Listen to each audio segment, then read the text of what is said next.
Why do you think men hate women in this country? Technically, if I am to go in depth, I would say it started from the time of our ancestors. During the time of subjugation, the time of slave trade, and the so-called tradition that we have weaponized, to soothe the people who want to benefit greatly from this whole tradition thing. I do not believe that women are supposed to be slaves unto men.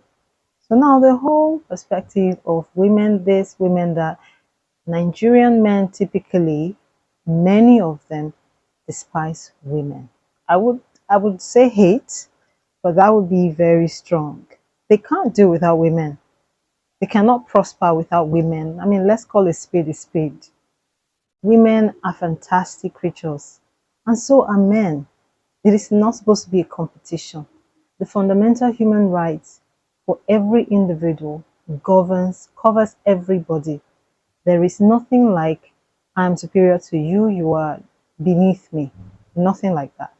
But because of the time of subjugation, there are so many things that went wrong. And now realizing that people are starting to wake up, people are starting to own their power, people are starting to rise above the hate of society, people are starting to figure out how to live their lives. I think that is the reason why a lot of men now, because they just feel like, no. I mean, we used to be able to tell women to sit down there and then they sit. We used to be able to tell women, you know what, I'm going to sleep with your sister.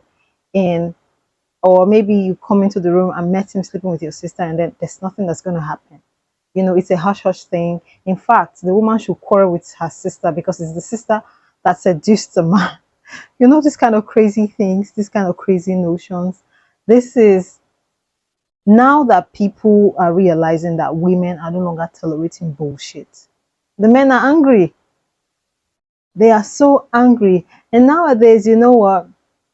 Realizing that women are no longer under subjugation, women are no longer under slave trade era. We are no longer in that time where you can tell a woman to sit down, to shut up, to feed you or do whatever. You can tell a woman to go out there and pick a wife, or you need a new wife. And she'll go out there and she can't go back to her father's house because they're not going to give her space. There's no space to tell her, go to your husband's house. That's where you start your family because this and this. Now, with all of this realization, men are like, no, why?